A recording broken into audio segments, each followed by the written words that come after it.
Good evening, everybody. Welcome, all our YouTube subscribers and listeners. And we want to thank those that have subscribed. We're just starting out the channel and been here just a couple of months, I suppose. But anyway, appreciate every one of you that have gave me a thumbs up, commented, and we encourage you to do that. And if you have some questions or anything you'd like for me to cover as my content, please let me know. This evening, I do want to talk a little bit about the civil unrest and how it's affecting us. We know that economically it affects us. It affects us in different ways. And I was just looking up here on the monitor here at different things that civil unrest not only affects, but some things that cause it. And we can look back and see in 2020 the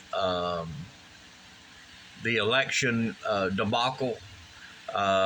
States are finding out that hundreds, if not thousands, of ballots for President Donald Trump is just thrown away and just trashed, and a lot of mishandling of voter ballots and things like that.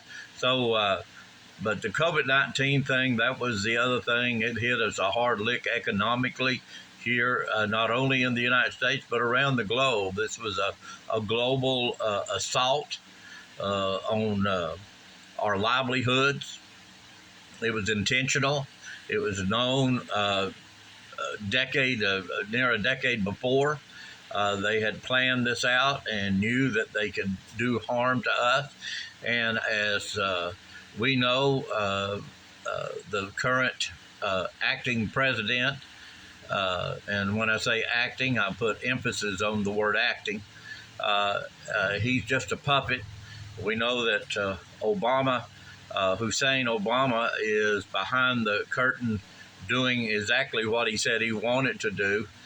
He just doing the talking, and poor Biden, he can't comprehend and can't keep up with what Obama's saying. He can't understand Obama, I guess. Maybe a dialect difference or something, generation difference or something there going on. But anyway, nevertheless, and then we just here recently, a few days ago, the governor of New Mexico did an absolutely tyrannical move and made herself a demigod, made herself a tyrant by suspending the Constitution without a proper cause. So she is, in essence, a traitor to the citizens of New Mexico, and she did a great disservice to all of us Americans here in the United States of America, and those that are abroad visiting or whatever they're doing, their job takes them there.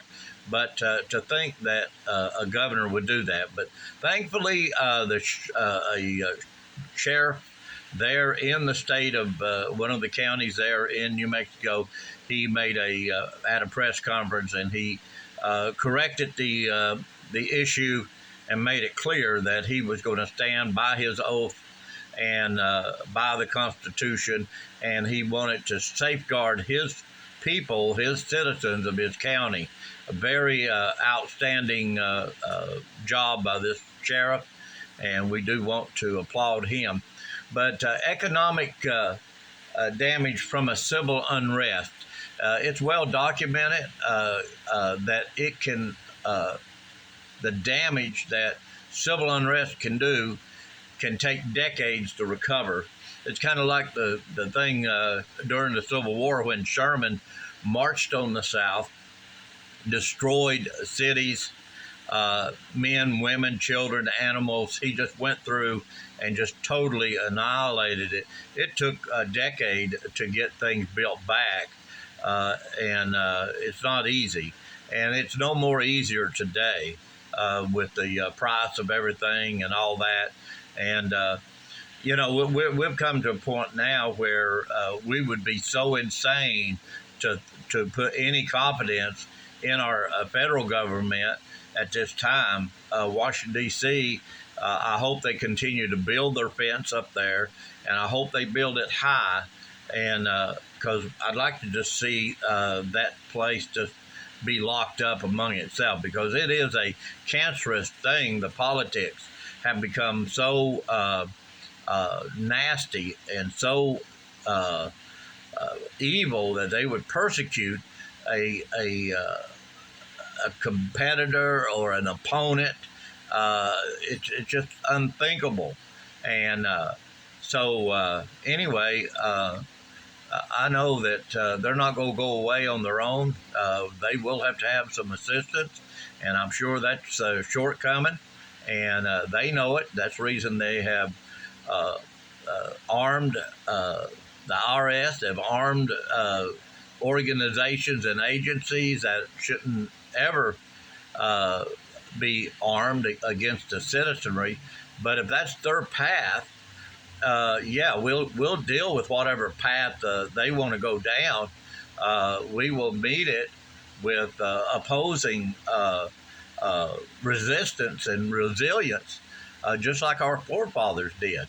Like someone said, I just remember, just thought about this. One of my friends slash cousins, he told me that someone had told him that the long stick can bring the persimmon.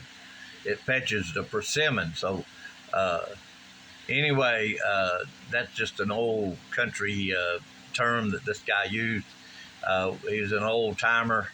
He made some of the best flintlock rifles in the world. He's a great guy. May his memory be forever in the heavens. So hope we all have an attitude that we're going to stand strong. We're going to resist the evil, even amongst the unrest. When the unrest is being felt and experienced now. Someone said, "Are you afraid, or are you, fear mongering?" No, I'm not fear mongering at all. I can actually laugh at adversity, because it's better to laugh than to cry, and crying sure don't give you no satisfaction. So, I laugh at adversity, because I know that God is on my side. He will ultimately win, and though my body may be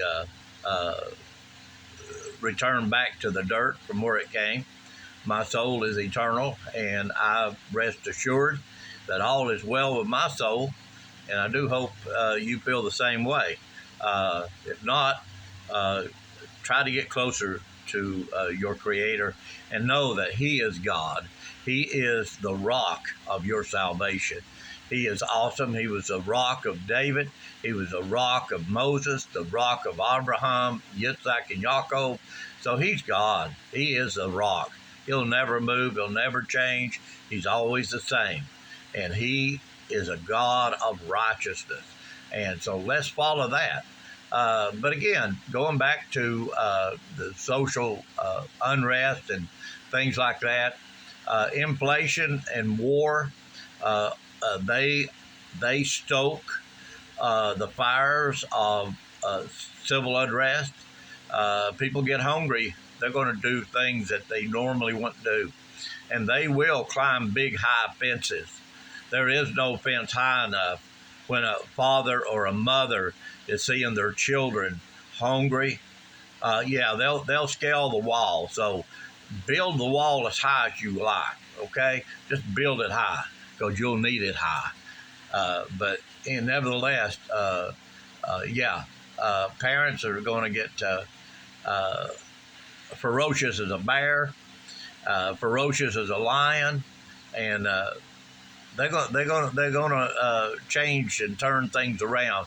But in the meantime, it's going to be a disastrous time. Believe me, a lot of stuff is going to be going on. There'll be protests in the streets, protests in the capitals. All this is just a natural effect. This ain't no veiled threat or anything like that. This is just a fact. This is a historical fact. It's happened before. It will happen again. And yes, these tyrannical governments can build up their private armies and all this other stuff, but we, the people, we have always prevailed. You know, I went to a Cherokee homecoming reunion this past weekend, and it was so great to see some of my descendants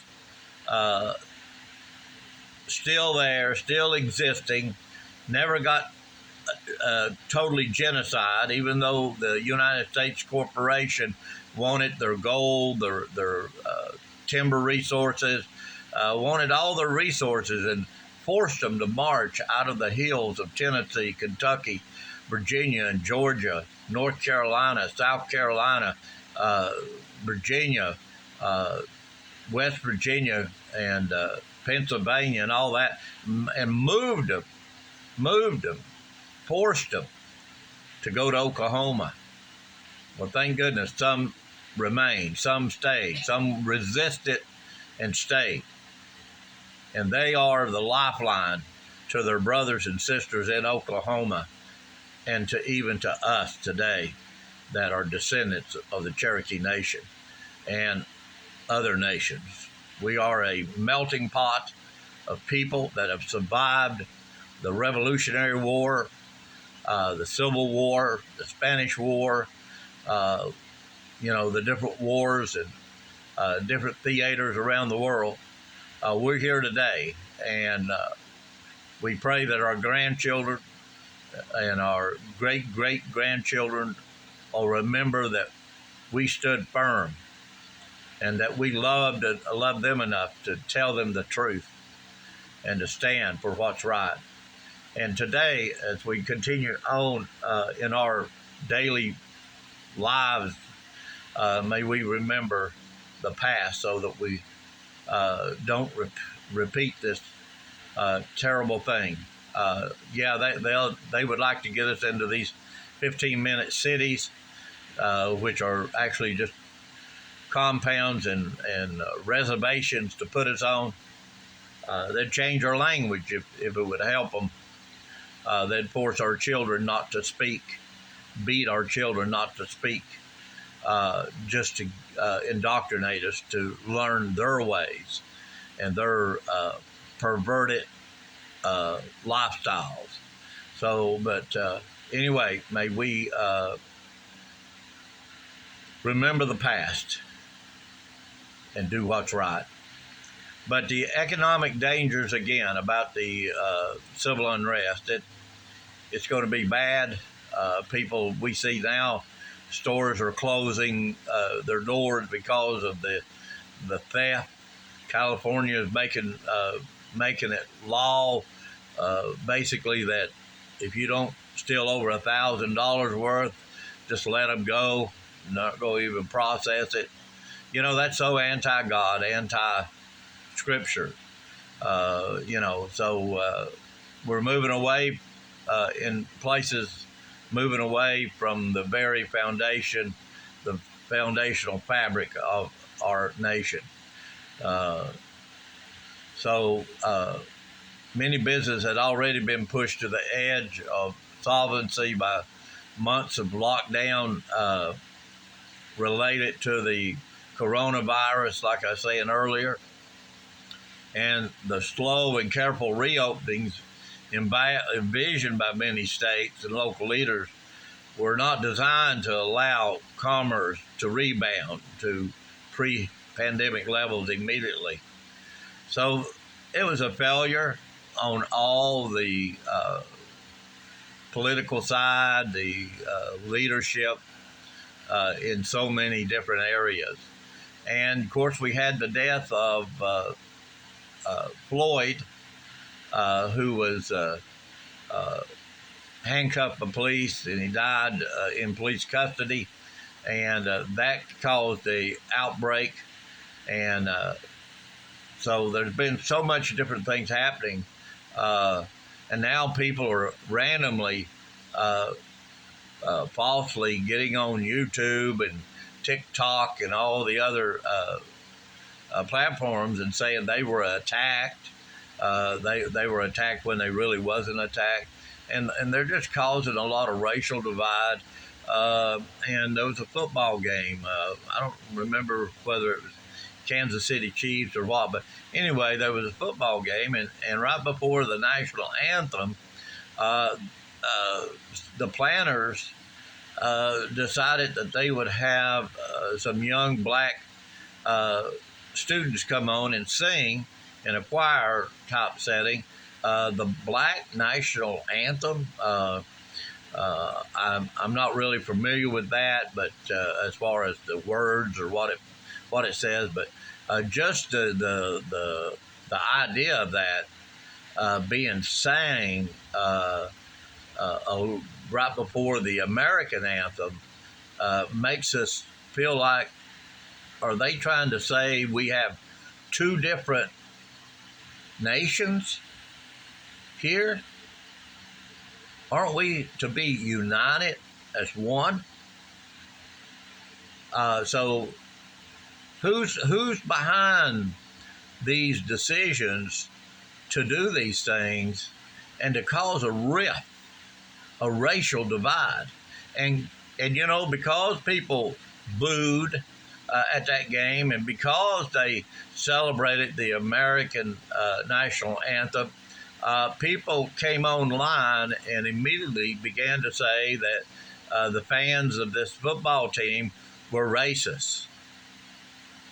It wasn't about race. It's about their idea that there's another nation that's to be honored equally to the American anthem. Not so. It's not so. Anyway, and before anyone says, "Well, you're prejudiced," or you're racist or whatever, just understand that I come from a family that was multiracial, of different nations, nationalities, and yes, I have grandchildren that are of different ethnicities. I have Mexican. I have the Negro side of the family. And I say Negro with respect. In Spanish, Negro means black. You want me to say black? You want me to say Negro? You want me to say what do are these terms really hurting your feelings? What kind of sensitivity have we come to where people can't accept what other people accept? Evidently you've not watched the Hodge twins. You need to go watch the Hodge twins, because that would help desensitize you a little bit to a healthy sensitivity level. I think it'd do you good. It's got a little humor in it, and it's got some other things in it that I would only advise adults to go watch. But anyway, they seem to be good Marines, good guys, good soldiers. So anyway, but the Hodge twins, yeah. Okay, and again, we see what happens when good protest can go forth. Good protest like Martin Luther King. Martin Luther King was a great Republican. He was a great Republican. He was a great man because of his character. He even said, "Don't judge a man by his color of his skin, but by his character." How do you carry yourself? What is your character like? So again, Martin Luther King, he was a great man, and it's a shame what the federal government did to him and others like him. But again, a lot of things are happening in the world, but let's remember, we can make a difference. One of the things, a friend of mine had contacted me, and he was telling me about some of the things that were going on around countries and some of the businesses and how they were setting up specific lanes for people to check in, get their groceries, pick up their stuff, and get out quickly, and how things were changing, as far as business patterns, their plans. Down here locally in the Etowah area, the Walgreens big store, the big box store, is closing its doors, but they're going right up the street and just north, and they have built a drive-through pharmacy. Now, you may be able to walk in, I'm not sure, but I know that it's a quick drive-in and around, and if things get real bad, they'll be able to secure that and have the minimum supplies that they need, specifically for people with medical issues. You just won't be able to go in and get the things that you usually go and get at a regular big store. They have limited shelving in there, and like I say, you'll just drive through, and that'll be beneficial, and it'll add protection to the pharmacist and his staff as the economy continues to spiral out of control in a downward trajectory. So again, look around your area, see what's going on. Give me emails, send me emails, give me comments, whatever, however you can give me a message and let me know how things are going in your area. And again, this is Appalachian Radio Communications Channel, and we do radio. We do a lot of other things. So we want you to be prepared. Contact us, and let's communicate. There's more ways to communicate than just by radio right at the moment. Let's make sure we take advantage of the opportunity we have. So anyway, I went a little longer than what I thought. The topic was something I wanted to share, had it on my heart. And let's don't operate out of fear, but out of faith and out of facts. Let's go create a good world. This is Thomas Bassingale saying 73, God bless you, and God save our republic. Thank you.